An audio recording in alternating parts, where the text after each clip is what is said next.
Quand leur fils les a abandonnés sur le bord de la route comme des ordures, il a ri en pensant que ces vieux ne survivraient pas une semaine.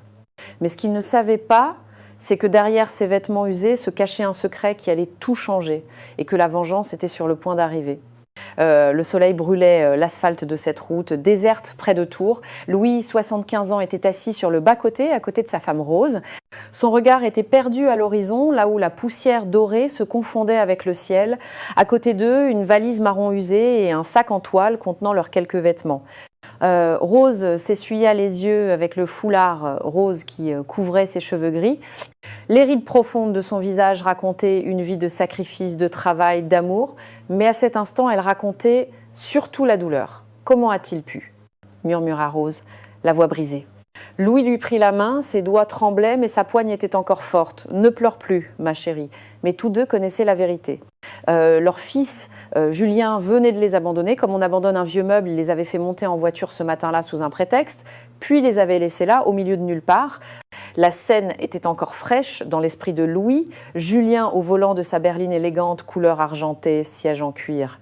À côté de lui, sa femme Sophie, avec ses lunettes de soleil de marque, vérifiait son téléphone sans même les regarder. « Descendez ici », avait dit Julien d'une voix froide. « Marchez un peu, ça vous fera du bien. »« Mais mon fils, où sommes-nous ? Il n'y a rien ici », avait protesté Rose. « Exactement. » Julien avait souri, un sourire cruel que Louis n'oublierait jamais. « On va voir si vous survivez sans nous. Vous avez vécu à nos crochets pendant trop longtemps. » Sophie avait ri, un rire aigu, agaçant, fin libéré de ses poids morts, et ils étaient partis comme ça, sans se retourner. La voiture avait soulevé un nuage de poussière, puis le silence, seulement le vent chaud qui sifflait dans la végétation sèche. 2 mois plus tôt, tout était différent. Ou peut-être pas. Peut-être que Louis et Rose avaient été aveugles trop longtemps.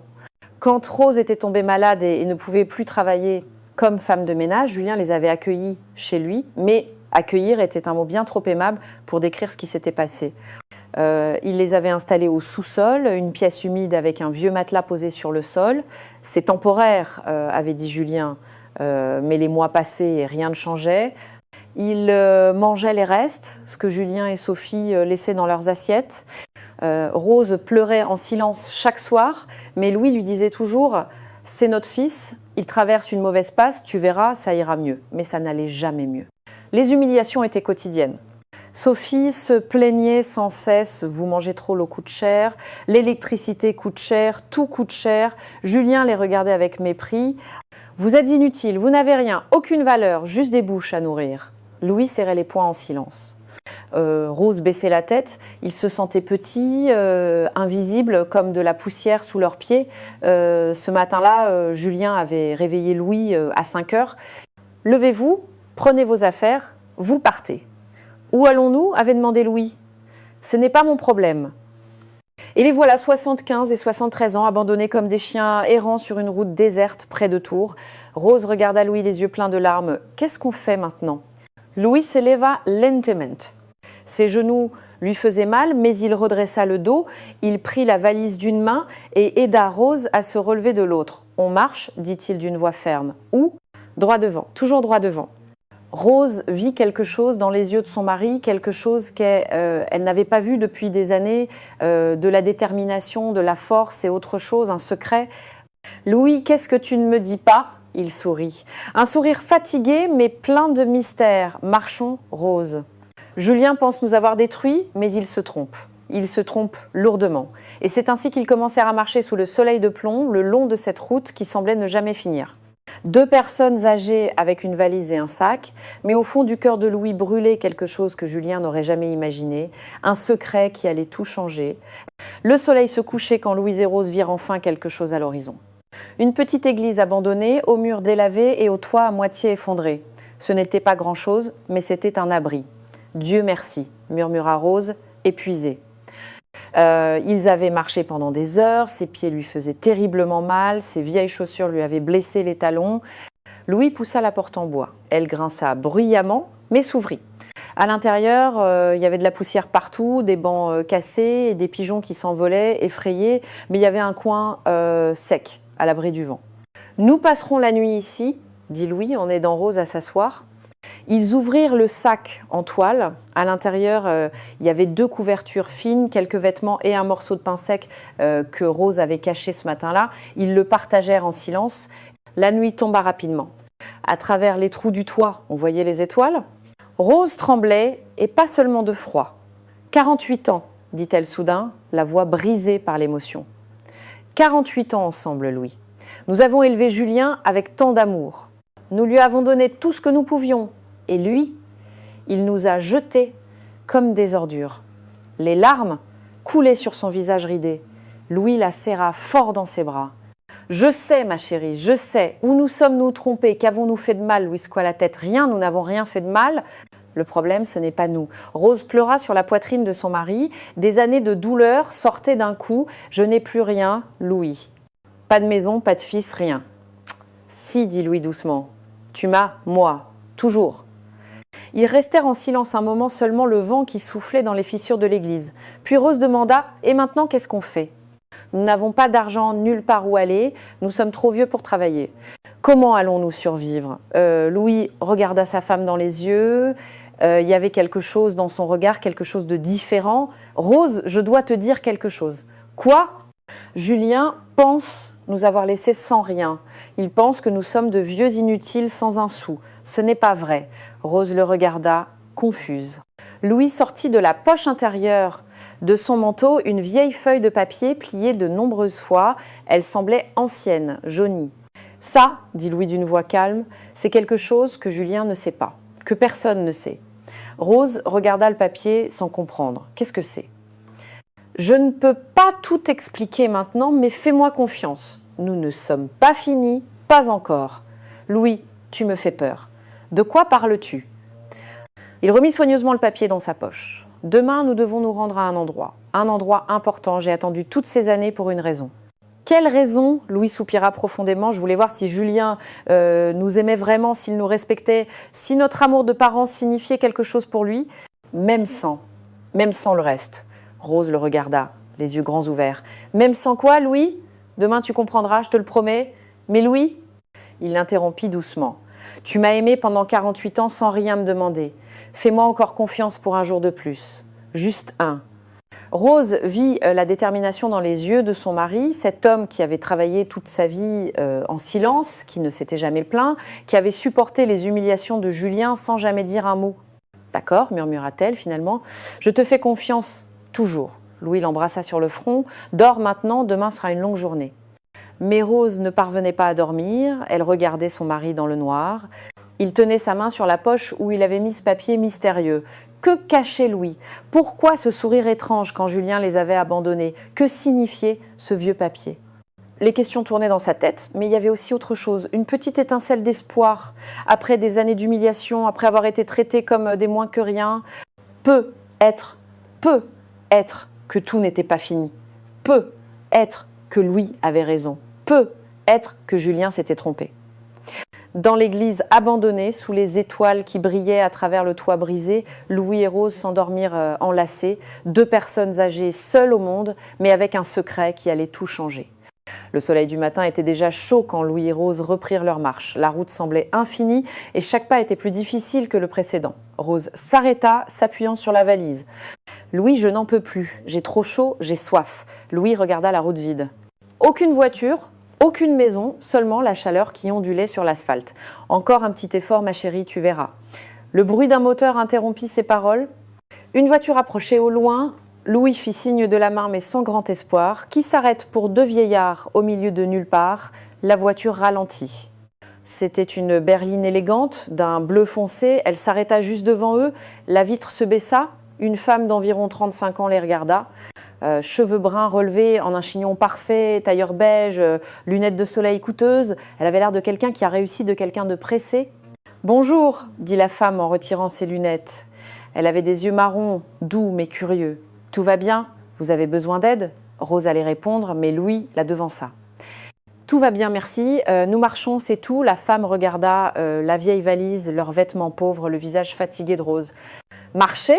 Ici, il n'y a rien sur des kilomètres. Je peux vous déposer quelque part? » « Nous ne voulons pas déranger, » dit Louis avec dignité. « Ce n'est pas un dérangement. » La femme sortit de la voiture. Elle était grande, élégante, avec des chaussures à talons et un sac en cuir. « Je m'appelle Claire, je suis avocate. Je rentrais à Tours après une réunion. » Rose la regarda avec gratitude. « Je suis Rose et voici mon mari Louis. Mais vraiment, nous ne voulons pas. » « S'il vous plaît, l'interrompit gentiment Claire. Il fait beaucoup trop chaud pour marcher. Où allez-vous » Louis hésita, puis dit « Vers le centre de Tours. » « Nous avons une affaire importante à régler. » Claire ouvrit le coffre et prit leur valise. « Alors, montez, je vous y emmène. » Dans la voiture, il y avait la climatisation. Rose soupira de soulagement. Claire conduisait en silence, mais de temps en temps, elle les regardait dans le rétroviseur. « Excusez-moi d'être directe, dit-elle après quelques minutes, mais pourquoi marchez-vous sous ce soleil? C'est dangereux à votre âge. Silence. Vous n'êtes pas obligé de répondre si vous ne voulez pas, ajouta rapidement Claire. Rose regarda Louis, il hocha lentement la tête. « Notre fils nous a laissés sur la route hier, dit Rose à voix basse. Il nous a abandonnés. » Claire faillit freiner brusquement. « Quoi? Comment est-ce possible ?»« C'est possible, dit Louis amèrement. Nous vivions chez lui, il nous traitait mal. Hier matin, il nous a fait monter en voiture et nous a laissés au milieu de nulle part. Il a dit qu'il voulait voir si nous survivrions sans lui. » Claire serra le volant avec force. Ses yeux s'emplirent de larmes. C'est terrible. Comment peut-on faire une chose pareille à ses propres parents? Je ne sais pas, murmura Rose. Nous l'avons élevé avec amour, nous lui avons tout donné, et lui. Ne pleure plus, dit Louis en prenant la main de sa femme. Claire resta silencieuse un instant, puis dit « Écoutez, je connais un petit endroit tranquille où vous pourrez vous reposer, manger quelque chose. C'est moi qui invite. » Je n'accepte pas de non. Nous ne pouvons pas accepter, dit Louis. Vous êtes bien trop gentil, mais nous ne voulons pas la charité. Ce n'est pas de la charité, répondit fermement Claire. C'est de l'humanité. C'est ce que toute personne décente ferait.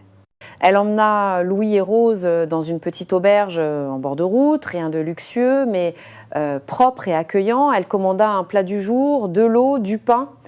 Rose mangeait lentement, presque avec honte. Louis, lui, observait Claire avec attention. « Pourquoi nous aidez-vous » demanda Louis. « Vous ne nous connaissez pas. » Claire eut un sourire triste. « Mon grand-père est mort seul dans une maison de retraite. Mes parents étaient toujours trop occupés pour lui rendre visite. Quand il est mort, ma mère a pleuré pendant des semaines, mais il était trop tard. » Elle s'essuya les yeux. « En vous voyant tous les deux comme ça, je ne pouvais pas continuer ma route. » Louis hocha lentement la tête. « Vous êtes une bonne personne, mademoiselle Claire. »« Claire, juste Claire. » Puis elle demanda « Cette affaire importante que vous devez régler à Tours, puis-je vous aider d'une quelconque manière? Je suis avocate, est-ce que je peux ?» Louis sortit la feuille de papier de sa poche, la regarda longuement, puis dit « Peut-être, oui, peut-être que vous pouvez vraiment nous aider. » Rose le regarda surprise. Louis était sur le point de révéler quelque chose. Claire attendait, attentive. « Je dois me rendre à un endroit précis, dit Louis. Une banque. La banque régionale de Touraine. Je la connais, dit Claire. Elle est dans le centre historique. Louis replia le papier et le remit dans sa poche. Alors peut-être que vous pouvez vraiment nous aider. Claire vit quelque chose dans les yeux de ce vieil homme, quelque chose de mystérieux. Ce papier n'était pas une simple feuille, c'était la clé de quelque chose de bien plus grand. Claire conduisit Louis et Rose dans un petit hôtel modeste mais propre. « Restez ici cette nuit, dit-elle en payant la chambre à la réception. Demain, je vous accompagnerai à la banque. »« Claire, c'est trop, protesta Rose. »« Vous avez déjà tant fait. S'il vous plaît, cela me fait plaisir de vous aider, sourit Claire. On se voit demain matin pour le petit déjeuner ?»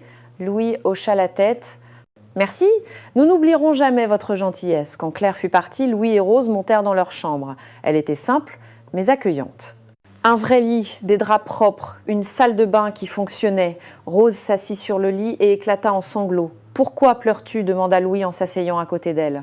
« Parce qu'une inconnue nous traite mieux que notre propre fils. Une femme qui nous a rencontrés aujourd'hui nous offre plus de dignité que Julien en 2 mois. » Louis la serra dans ses bras en silence.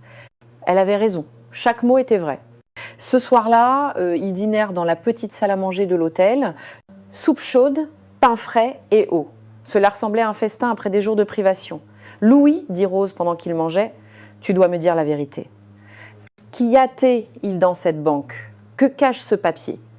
Louis posa sa cuillère, regarda sa femme dans les yeux, ses yeux qu'il aimait depuis près de 50 ans. « Rose, tu te souviens de mon père? Bien sûr. Ton père est mort quand tu avais 25 ans. C'est ça. Nous venions de nous marier. » Louis but une gorgée d'eau. Papa n'était pas seulement un paysan, il était bien plus que ça. Il possédait des terres, beaucoup de terres, héritées de mon grand-père. Rose le regarda, confuse. Des terres ? Mais nous avons toujours vécu en location dans cette petite maison. Je sais, acquiesça Louis. Quand papa est mort, il m'a tout laissé. Terrain, propriété, investissement. Mais j'ai fait un choix. Quel choix ? J'ai décidé de ne rien toucher, de vivre avec mon salaire d'ouvrier, d'élever Julien de manière simple, honnête, humble. Rose resta silencieuse, essayant de comprendre. Je ne voulais pas que Julien grandisse gâté, continua Louis. Je voulais qu'il comprenne la valeur des choses, la valeur du travail, du respect, de l'amour désintéressé.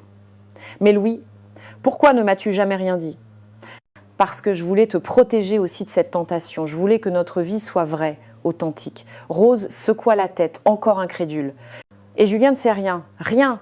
J'ai toujours pensé qu'un jour, quand il serait devenu un homme juste, je lui révélerais tout, je lui donnerais tout. Et au lieu de ça, il est devenu ce qu'il est devenu. Louis serra les poings. Il nous a méprisés parce qu'il nous croyait pauvres et inutiles. Il nous a traités comme des ordures parce qu'il pensait que nous n'avions rien à offrir. Rose posa une main sur sa poitrine. Et maintenant, que vas-tu faire ? Louis sortit de nouveau le papier, le déplia lentement sur la table. C'était un document ancien, manuscrit, avec des tampons officiels. Ceci est le titre de propriété et les numéros des comptes en banque que je n'ai pas touchés en 50 ans. 50 ans, Rose regarda ce papier comme si c'était un objet magique. Demain, j'irai à cette banque, je vérifierai tout, et ensuite quoi ? Les yeux de Louis se durcirent. Et ensuite, Julien comprendra ce qu'il a vraiment abandonné. Rose sentit un frisson, pas de peur, mais de quelque chose qu'elle n'avait pas ressenti depuis des années. La justice, l'espoir. Combien vaut tout ça ? Demanda-t-elle timidement. Louis regarda sa femme. Je ne sais pas exactement. Les investissements ont été gérés par des fiduciaires, mais quand papa est mort, rien que les terres valaient des centaines de millions de francs. Aujourd'hui, avec les intérêts de 50 ans, avec les réévaluations, il ne finit pas sa phrase, ce n'était pas la peine. Rose comprit, elle comprit tout. Cette nuit-là, dans la petite chambre d'hôtel, Rose ne parvenait pas à dormir. Elle regardait Louis qui ronflait légèrement. Cet homme l'avait protégée, aimée, mais lui avait aussi caché un énorme secret. Un secret qui allait tout changer. Julien les avait abandonnés en pensant qu'ils étaient deux vieux sans valeur, deux poids morts. Mais il se trompait terriblement. Et demain, dans cette banque, la vérité allait éclater. Rose sourit dans le noir pour la première fois depuis longtemps. Elle sourit vraiment. La vengeance n'était pas la violence, ni la colère. La vengeance, c'était la vérité. Et la vérité était sur le point d'exploser comme un éclair. Dans la grande villa de la banlieue chic de Tours, Julien était assis sur le canapé en cuir blanc, les pieds sur la table basse en verre. Il buvait du vin rouge directement à la bouteille et riait en regardant la télévision. « Enfin, dit-il à voix haute, enfin libéré de ces deux parasites. » Sophie entra dans le salon, son téléphone à la main, ses ongles parfaitement manucurés tapotant sur l'écran. « Tu as vu tout l'espace qu'on a ? On peut transformer ce sous-sol immonde en salle de sport. Ou en cave à vin, ajouta Julien en levant la bouteille. Quelque chose d'utile. Enfin, Sophie s'assit à côté de lui. « Tu penses qu'il marche encore ?» rit-elle méchamment. Deux vieux inutiles sous le soleil. Ils se sont probablement déjà effondrés quelque part. C'est pas notre problème, Julien haussa les épaules. Ils ont assez vécu. Et ils ont vécu gratuitement chez nous pendant trop longtemps. Ils mangeaient comme des porcs, dit Sophie avec dégoût. Et ta mère, toujours à pleurer. Quelle plaie, Julien but encore. Au moins maintenant, on peut vivre en paix, sans avoir à regarder ces visages tristes tous les jours. Sophie se leva et se dirigea vers la grande baie vitrée, donnant sur le jardin bien entretenu.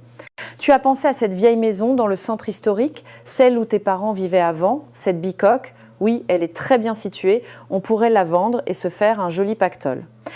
Julien sourit. Bien vu, je n'y avais pas pensé. Elle est encore au nom de mon père, mais elle est abandonnée depuis des années. On peut les déclarer, comment dit-on, disparue, et ensuite tout vendre. Exactement, dit Sophie en revenant s'asseoir.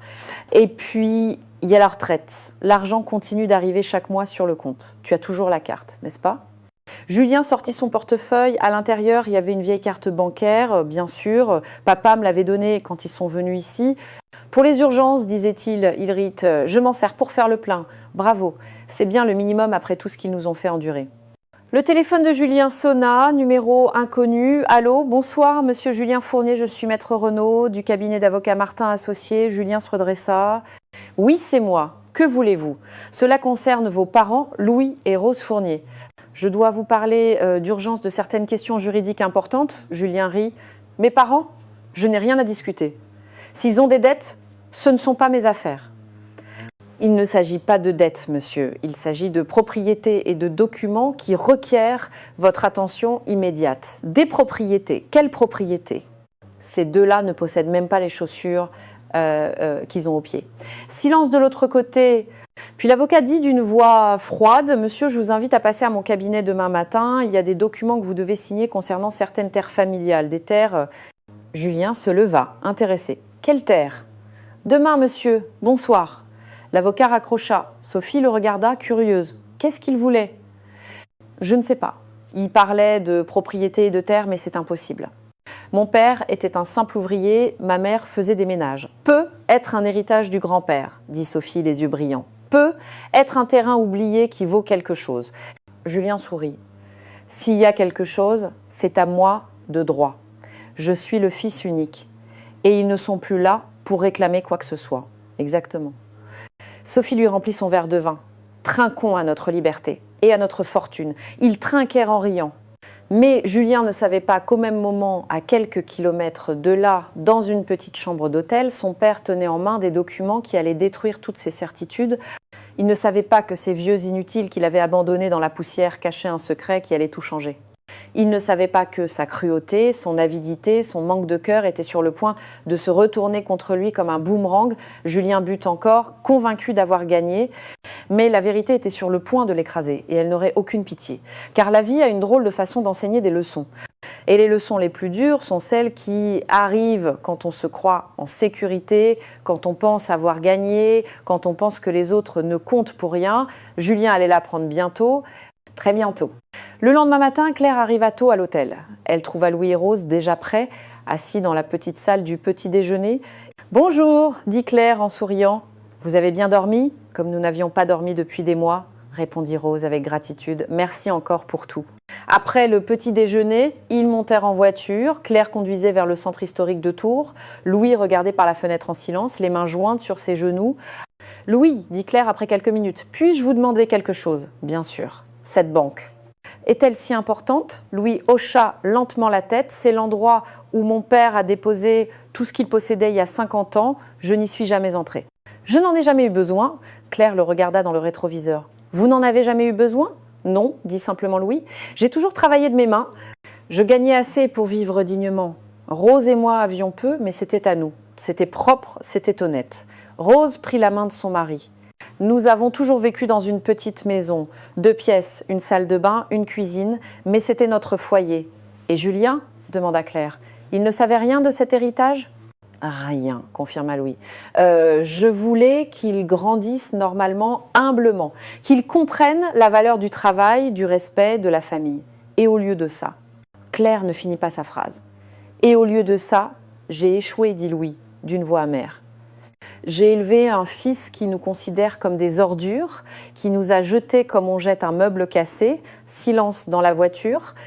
Puis Claire dit « Ce n'est pas vous qui avez échoué, Louis. C'est lui. Vous lui avez donné des valeurs. Il a choisi de les ignorer. » Louis regarda cette jeune femme avec gratitude. « Vous êtes sage pour votre âge. » J'ai vu trop de familles détruites par l'avidité dans mon travail, répondit Claire. Trop d'enfants qui attendent la mort de leurs parents juste pour l'héritage, trop de méchanceté déguisée en amour. Ils arrivèrent dans le centre historique, rues étroites, bâtiments anciens, la beauté de Tours qui brillait sous le soleil. Claire se gara près de la place Jean Jaurès, la banque est juste à côté. Vous voulez que j'entre avec vous? Louis la regarda. Seriez-vous prête à nous aider? Je ne suis qu'un vieil homme qui ne comprend plus grand-chose aux documents et aux lois modernes. Ce serait un honneur, dit Claire avec sincérité. Ils marchèrent dans les rues anciennes. Rose regardait les vitrines, les gens élégants, la vie qui continuait normalement. Pour eux, en revanche, tout avait changé. La Banque régionale de Touraine se trouvait dans un bâtiment historique, grand, imposant, avec des colonnes de marbre à l'entrée. Louis s'arrêta devant la porte, respira profondément. 50 ans, murmura-t-il. 50 ans sans rien toucher, sans dépenser un centime, en vivant comme un pauvre ouvrier. « Pourquoi ?» demanda doucement Claire. Louis la regarda dans les yeux. « Parce que je voulais savoir si mon fils m'aimait pour ce que je suis, pas pour ce que je possède. » « Et maintenant tu as la réponse, dit Rose, les larmes aux yeux. « Oui, maintenant je sais. » Louis serra la main de sa femme. Et la réponse m'a brisé le cœur, mais elle m'a aussi ouvert les yeux. Claire sentit un nœud dans sa gorge. Cette histoire était plus triste et plus puissante que tout ce qu'elle avait jamais entendu. « Entrez sans moi, » dit Louis soudainement. « Je dois le faire seul. C'est quelque chose que je dois affronter personnellement. » Rose hocha la tête. « Nous t'attendons ici. » Louis monta les marches de la banque. Il se retourna une dernière fois, vit sa femme et cette jeune avocate qui les avait aidés. Deux femmes qui représentaient tout ce que Julien n'avait jamais été. La gentillesse, l'humanité, l'amour vrai. Puis il entra. L'intérieur de la banque était frais, silencieux, sols en marbre, guichets en bois sombre, employés en uniforme élégant. Louis s'approcha du bureau d'information. Une jeune employée le regarda. « Bonjour monsieur. Puis-je vous aider ?» Louis sortit la vieille feuille de papier de sa poche, la posa sur le comptoir avec des mains tremblantes. « Je m'appelle Louis Fournier et je suis ici pour accéder à un compte que je n'ai pas touché depuis 50 ans. » L'employé prit le document, le regarda, ses yeux s'écarquillèrent.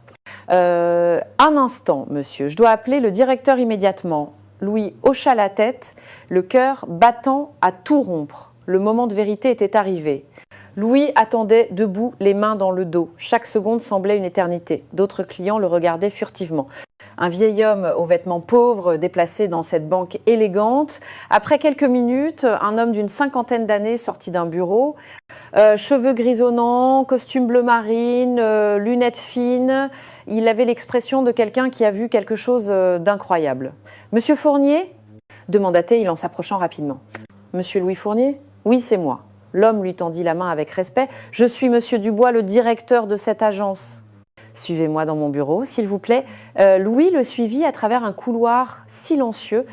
Ils entrèrent dans un grand bureau avec des bibliothèques en bois, un bureau ancien et un ordinateur moderne qui contrastait avec le décor classique. « Asseyez-vous, je vous en prie. » Dubois désigna un fauteuil en cuir, s'assit de l'autre côté du bureau et prit le document que l'employé avait laissé. Il l'étudia de nouveau, comme s'il n'en croyait pas ses yeux. « Monsieur Fournier, dit-il enfin, ce document est authentique. Je l'ai vérifié dans nos archives historiques. Vous êtes bien Louis Fournier, fils d'Antoine Fournier ? Oui. Et vous n'avez jamais effectué d'opération sur ce compte depuis 1975. Jamais. » Dubois retira ses lunettes et se massa les yeux. « Monsieur Fournier, comprenez-vous que nous parlons de près de 50 ans d'intérêts composés, d'investissements gérés selon les dispositions testamentaires de votre père ?» Louis hocha la tête. Mon père était un homme prévoyant. Plus que prévoyant. Dubois alluma l'ordinateur, tapa quelque chose, l'écran s'illumina de chiffres, de graphiques, de listes.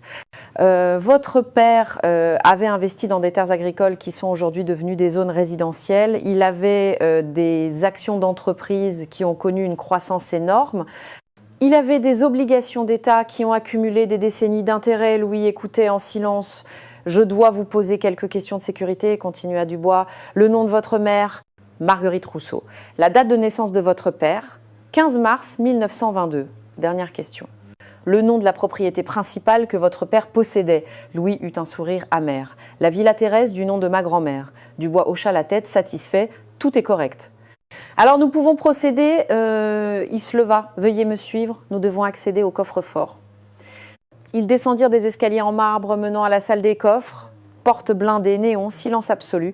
Un autre employé les rejoignit avec un trousseau de clés.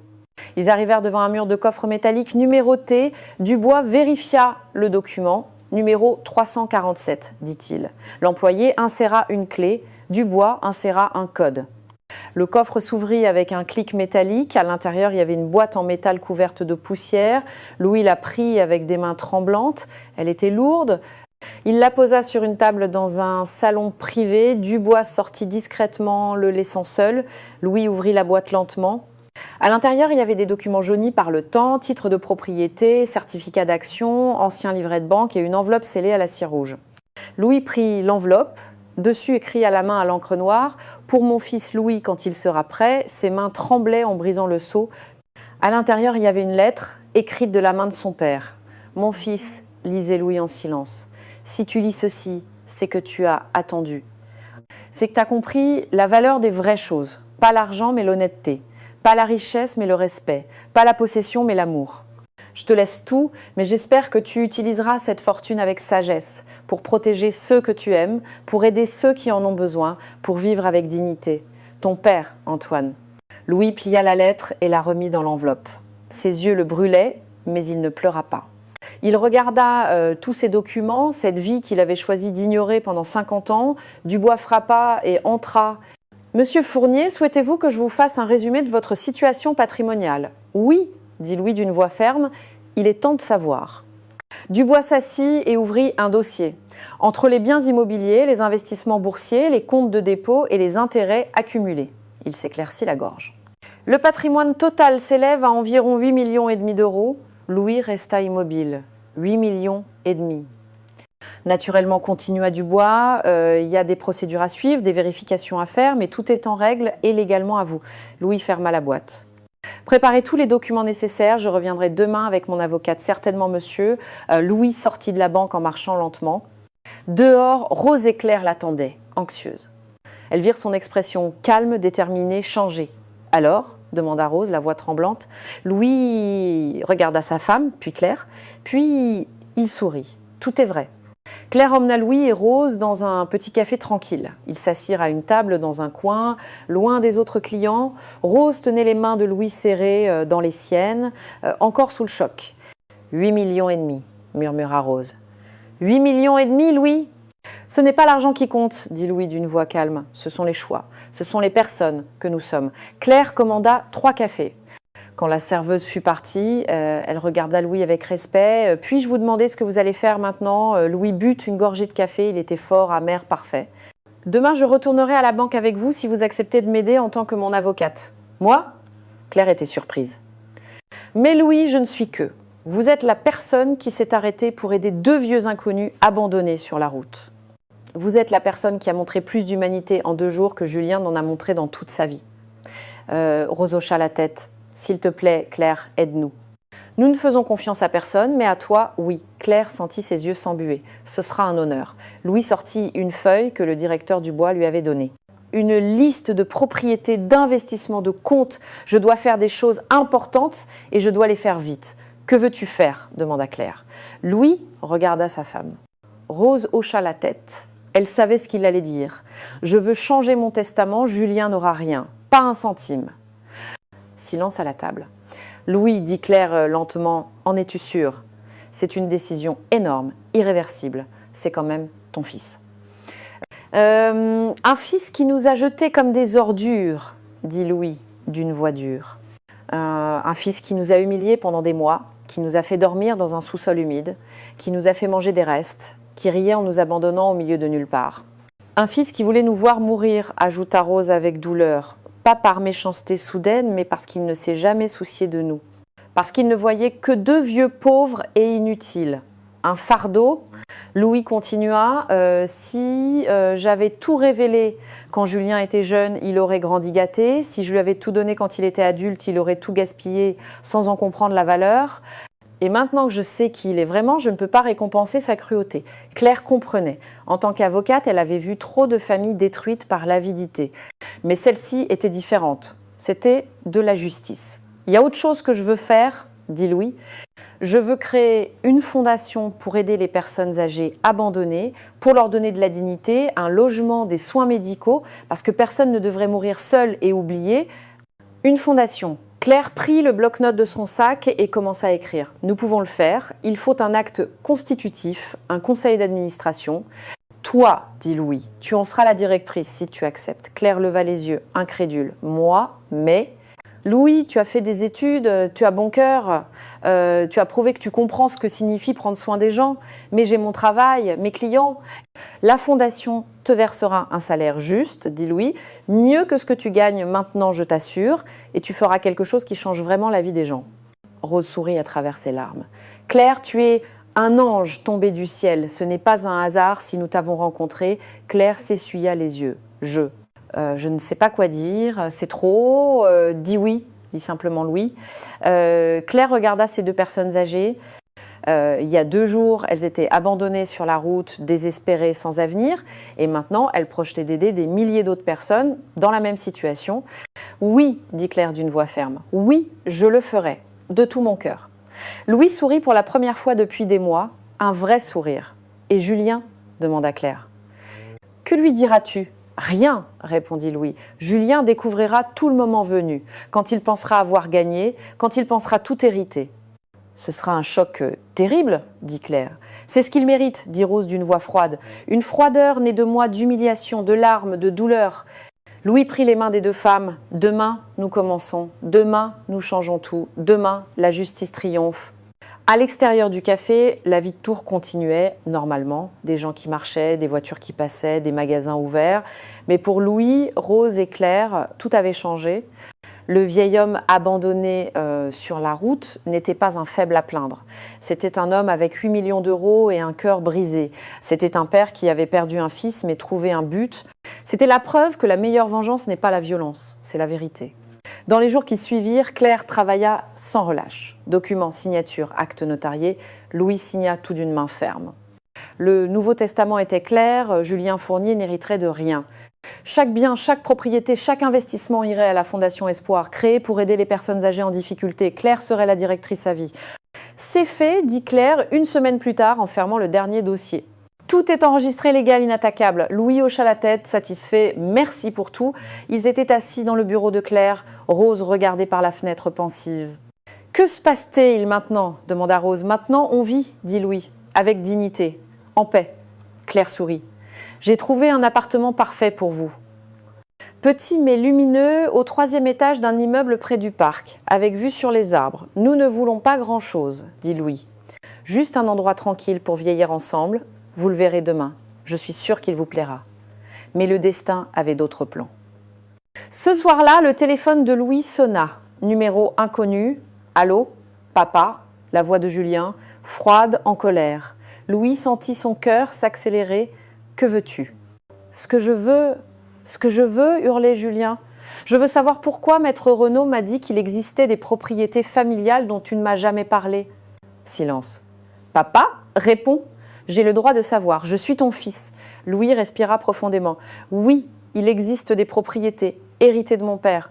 Et tu ne m'as jamais rien dit pendant toutes ces années ? Non. Pourquoi ? Pourquoi m'as-tu tenu dans l'ignorance ? Parce que je voulais savoir qui tu étais vraiment, Julien. Je voulais savoir si tu m'aimais pour ce que je suis, pas pour ce que je possède. Julien rit, un rire amer, cruel. Eh bien, tu as ta réponse. Maintenant, dis-moi où tu es. Nous devons parler, nous devons régler les papiers, l'héritage. Il n'y a rien à régler. Comment ça ? Rien. Je suis l'héritier. Tout ce qui est à toi est à moi. Tu te trompes, dit Louis d'une voix calme. Tu as prouvé que tu ne méritais rien. Silence de l'autre côté. Qu'est-ce que tu as dit ? Tu m'as abandonné sur la route comme une ordure. Toi et ta femme, vous riez en partant. Tu m'as humilié pendant des mois. Tu m'as traité moins bien qu'un chien. Mais, papa. La voix de Julien tremblait. J'étais stressée, j'avais des problèmes, je ne voulais pas. Mensonge, dit Louis. Tu as fait exactement ce que tu voulais faire. Et maintenant, je fais ce que je dois faire. Papa, attends, on peut parler, on peut tout arranger. Il n'y a rien à arranger. Adieu, Julien. Attends. L'argent, les propriétés, c'est mon droit. Faux, dit Louis, et il raccrocha. Rose le regardait, les yeux brillants. « Tu as bien fait !» Louis éteignit son téléphone. Ses mains tremblaient, mais il était en paix. Claire dit « Julien va essayer de tout contester. Il trouvera des avocats. Il peut essayer, dit Louis, mais il ne gagnera pas. Les documents sont clairs, le testament est légal et la loi française protège le droit de tester comme on le souhaite. La réserve héréditaire, commença Claire. Je sais, l'interrompit Louis. Julien aura droit à un petit pourcentage en tant qu'héritier réservataire, mais le reste, 80% ira à la fondation. Il ne pourra rien faire. Cette nuit-là, Louis et Rose dormirent paisiblement. Pour la première fois depuis des années, ils sentaient qu'ils avaient fait ce qui était juste. Pendant ce temps, dans la villa de la banlieue de Tours, Julien était hors de lui. Il criait, cassait des objets, devenait fou. 8 millions, hurlait-il à Sophie. 8 millions d'euros. Et ce vieux fou veut tout donner. Il ne peut pas faire ça, disait Sophie blême. Il y a la loi, les droits des héritiers. Demain, j'appelle un avocat, le meilleur que je puisse trouver. Je vais le poursuivre. Je prouverai qu'il est incapable, qu'il est sénile. Mais Julien ne savait pas qu'il était déjà trop tard, que les papiers étaient déjà signés, que la vengeance était déjà accomplie, pas avec violence, pas avec colère, mais avec la justice. La justice silencieuse d'un père blessé qui avait attendu 50 ans pour ce moment. 3 mois plus tard, Louis et Rose vivaient dans leur petit appartement lumineux, 2 pièces, une cuisine, un balcon avec vue sur le parc, simple, propre, parfait. Chaque matin, ils prenaient leur petit déjeuner ensemble en regardant les arbres. Chaque soir, ils se promenaient dans le parc, main dans la main, comme 2 jeunes amoureux. Claire leur rendait souvent visite. Elle était devenue comme une fille pour eux, la fille qu'ils auraient toujours voulu avoir. La Fondation Espoir avait ouvert ses portes. Déjà 15 personnes âgées abandonnées avaient trouvé un foyer, des soins médicaux, de la dignité. Chaque jour, de nouvelles demandes d'aide arrivaient. « Nous faisons une différence », dit Claire un dimanche après-midi, assise dans leur salon. Vraiment, Louis souriait. « Mon père serait fier. Son argent aide ceux qui en ont besoin. » « Et Julien ?» demanda Rose. Elle n'avait pas prononcé ce nom depuis des semaines. Claire soupira. Il a essayé d'intenter un procès. Il a engagé 3 avocats différents. Mais le testament est inattaquable. Il ne recevra que sa part de réserve héréditaire, environ un demi-million d'euros. C'est plus que ce qu'il mérite, dit Rose amèrement. La loi est la loi, dit Louis. Mais le reste, 7,5 millions est en sécurité dans la fondation, pour toujours. Guide. À ce moment-là, on sonna à la porte. Louis alla ouvrir. Dehors se tenait un homme qu'il n'avait pas vu depuis des mois, Julien. Il avait maigri, ses yeux étaient rouges, fatigués, bien habillé, mais l'élégance ne cachait pas le désespoir. « Papa, dit-il d'une voix brisée, je peux entrer ?» Louis hésita, puis ouvrit la porte. Julien entra dans le petit appartement, il vit Rose sur le canapé, il vit Claire, il baissa le regard. « Que veux-tu, Julien ?» demanda froidement Louis. « Je voulais. » Julien s'arrêta, les mots ne sortaient pas. « Je voulais dire que je suis désolé. » Un silence pesant. « Je suis désolé, répéta Julien, pour tout, pour la façon dont je vous ai traité, pour vous avoir abandonné, pour avoir été un fils terrible. » Rose regarda son fils, ne dit rien. « Je n'ai compris que maintenant, continua Julien, la voix tremblante, quand j'ai tout perdu. Quand Sophie m'a quittée parce qu'il n'y avait plus assez d'argent, quand mes amis ont disparu, j'ai compris que j'avais tout et que je l'ai jeté. » Pas l'argent, dit Louis, tu nous as jetés, nous, ta famille. Julien hocha la tête, des larmes coulant sur son visage. Je sais, et je ne peux pas revenir en arrière. Je ne peux pas effacer ce que j'ai fait. Non, tu ne peux pas, dit Rose d'une voix dure. Mais je voulais vous le dire. Je voulais vous dire que vous aviez raison, que je méritais tout ça, et que si je pouvais revenir en arrière. Mais tu ne peux pas, l'interrompit Louis. La vie ne fonctionne pas comme ça. Julien regarda son père. Cet homme qu'il avait toujours méprisé, ce pauvre ouvrier qui était en réalité millionnaire, cet homme qui avait choisi l'humilité quand il aurait pu choisir le luxe, pouvez-vous me pardonner ? Murmura Julien. Louise et Rose se regardèrent. Des années de douleur, des mois d'humiliation, le souvenir de cette route poussiéreuse où ils avaient été abandonnés. Le pardon, dit lentement Louis, ne signifie pas oublier. Ça signifie pas revenir comme avant. Tu as détruit la confiance, tu as brisé l'amour, je sais, mais... Louis marqua une pause. Mais tu es toujours mon fils. Et je ne te souhaite pas de mal. Julien leva les yeux, une petite lueur d'espoir dans le regard. Tu peux reconstruire ta vie, continua Louis. Avec l'argent que tu recevras, tu peux recommencer. Tu peux devenir une meilleure personne. Mais loin de nous, l'espoir dans les yeux de Julien s'éteignit. Je comprends, dit-il, il se leva pour partir. Sur le seuil, il se retourna une dernière fois. Je vous aime, même si je ne l'ai jamais montré, je vous aime. Et il partit. Rose pleurait. Claire lui tenait la main, Louis regarda la porte fermée. J'ai fait ce qu'il fallait. Oui, dit Rose à travers ses larmes. Tu as fait ce qu'il fallait. 2 semaines plus tard, Louis et Rose étaient assis sur un banc dans le parc. Le soleil de l'après-midi était chaud, des enfants jouaient, des gens se promenaient. « Es-tu heureuse ?» demanda Louis à sa femme. Rose le regarda, cet homme qu'il avait aimé pendant 50 ans, qui avait sacrifié une fortune pour élever un fils humble, qui avait transformé la douleur en espoir pour les autres. « Oui, dit-elle, je suis heureuse. » Louis sourit. Il sortit de sa poche un petit sachet de graines pour les pigeons, les jeta par terre. Les oiseaux arrivèrent aussitôt, picorant joyeusement. « La vraie richesse, dit Louis en regardant les pigeons, n'a jamais été l'argent. Qu'est-ce que c'est alors ?» demanda Rose, même si elle connaissait la réponse. Louis la regarda dans les yeux. « C'est toi, c'est nous, c'est cette paix, c'est de savoir qu'on a fait ce qui est juste. » Ils s'embrassèrent doucement, comme 2 adolescents à leur premier rendez-vous. 2 vieillards qui avaient perdu un fils, mais s'étaient retrouvés eux-mêmes. Cette histoire vous a touché au cœur? Alors j'ai une petite faveur à vous demander. Cliquez sur le pouce en l'air. Ce like signifie tellement pour nous. Et surtout, laissez un commentaire. Dites-moi ce qui vous a le plus marqué dans cette histoire. Vos mots nous donnent la force de créer plus d'histoires émouvantes comme celle-ci. Chaque like, chaque commentaire nous aide à aller de l'avant, à raconter plus d'histoires d'espoir, de force et d'amour qui triomphent de tout. Du fond du cœur, merci d'avoir écouté cette histoire. Merci d'être là. À la prochaine histoire.